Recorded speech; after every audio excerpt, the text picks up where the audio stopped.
আমরা যখন সাপ্লিমেন্টের দুনিয়ায় স্বাস্থ্যের জন্য ভালো কিছু খুঁজি তখন প্রায়ই দুটো নাম সামনে আসে।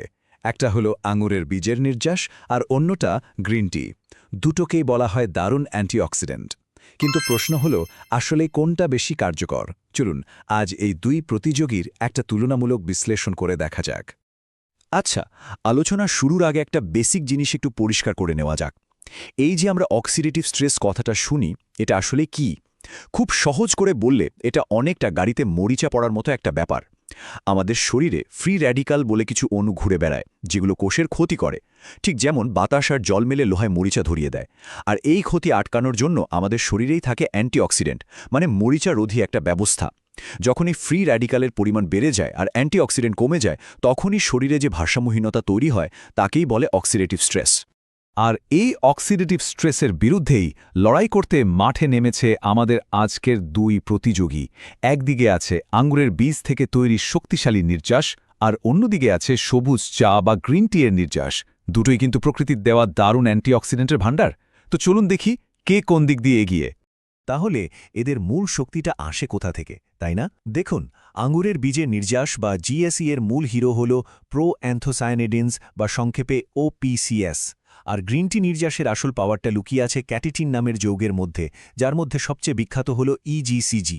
তার মানে এদের উৎস যেমন আলাদা, এদের ভেতরকার কাজের লোকও কিন্তু একদম আলাদা। তাহলে শুরু করা যাক আমাদের প্রথম রাউন্ড, হৃৎপিণ্ড এবং রক্ত সঞ্চালন। হার্টের স্বাস্থ্য ভালো রাখতে কে বেশি কার্যকর? চলুন প্রমাণগুলো দেখা যাক। আঙুরের বীজের নির্যাসের পক্ষে একটা দারুণ শক্তিশালী প্রমাণ কিন্তু আছে। ১৬টা গবেষণার একটা রিভিউতে যা পাওয়া গেছে তা বেশ অবাক করার মতো। যারা নিয়মিত জিএসি নিয়েছেন তাদের সিস্টোলিক রক্তচাপ, মানে উপরের প্রেশারটা গড়ে প্রায় ৬.০৮ মিলিমিটার পারদ পর্যন্ত কমে গেছে। উচ্চ রক্তচাপ নিয়ন্ত্রণের জন্য এটা কিন্তু সত্যি অনেক বড় একটা সংখ্যা। শুধু রক্তচাপই না, জিএসসি কিন্তু রক্ত সঞ্চালনের জন্যেও দারুণ কাজ করে। এর একটা রক্ত পাতলা করার ক্ষমতাও থাকতে পারে, যা রক্ত জমাট বাঁধার ঝুঁকি কমাতে সাহায্য করে। আর একটা মজার গবেষণায় দেখা গেছে, দীর্ঘক্ষণ বসে থাকলে আমাদের পায়ে যে পানি জমে ফুলে যায়, জিএসসি মাত্র ১৪ দিনেই সেই ফোলা ভাব ৪০% পর্যন্ত কমিয়ে আনতে পারে। অন্যদিকে গ্রিন টি নির্যাস বা জিটিই কিন্তু একটু অন্য পথে হাঁটে। এটা সরাসরি রক্তচাপ কমানোর চেয়ে বরং রক্তনালীগুলোকে রিল্যাক্স করতে সাহায্য করে। কিভাবে? জিটিই শরীরের নাইট্রিক অক্সাইডের পরিমাণ বাড়ায়। এই নাইট্রিক অক্সাইড রক্তনালীকে চওড়া করে, ফলে রক্ত চলাচল অনেক সহজ হয়। তার মানে দুজনের কাজের ধরন এখানে বেশ আলাদা। এবার আসা যাক দ্বিতীয় রাউন্ডে।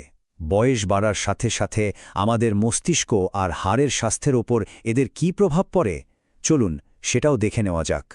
মস্তিষ্কের স্বাস্থ্যের ক্ষেত্রে কিন্তু আঙুরের বীজের নির্যাস বেশ চমকপ্রদ ফলাফল দেখিয়েছে। যেমন ধরুন, একটা গবেষণায় দেখা গেছে কিছু সুস্থ বয়স্ক ব্যক্তি মাত্র ১২ সপ্তাহ জিএসই নেওয়ার পর তাদের মনোযোগ, ভাষা এবং এমনকি স্মৃতিশক্তিতেও বেশ উন্নতি হয়েছে। বয়সজনিত জ্ঞানীয় দুর্বলতা ঠেকানোর ক্ষেত্রে এটা কিন্তু একটা বড়সড় ইঙ্গিত। হাড়ের স্বাস্থ্যের ক্ষেত্রেও জিএসই এর একটা সম্ভাবনার কথা শোনা যায়। পশুদের ওপর করা গবেষণায় দেখা গেছে এটা হাড়ের ঘনত্ব আর শক্তি বাড়াতে সাহায্য করতে পারে। তবে এখানে একটা জরুরি কথা হলো, এটা কিন্তু এখনও মানবদেহে প্রমাণিত হয়নি। তাই এই বিষয়ে নিশ্চিতভাবে কিছু বলার জন্য আমাদের আরও গবেষণার অপেক্ষা করতে হবে।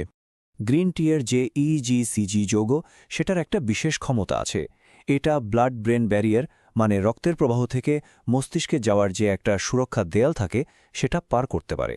তার মানে মস্তিষ্কের জন্য এর ভালো কাজ করার সম্ভাবনা তো আছে, কিন্তু মানুষের উপর করা গবেষণাগুলো থেকে এখনও পর্যন্ত মিশ্র ফলাফলই পাওয়া গেছে।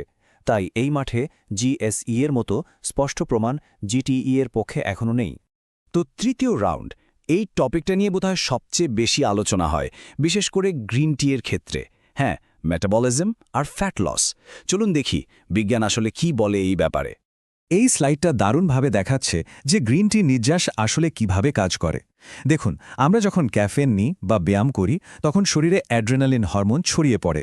সিওএমটি নামে একটা এনজাইম আছে যার কাজ হলো এই অ্যাড্রেনালিনকে ভেঙে ফেলা।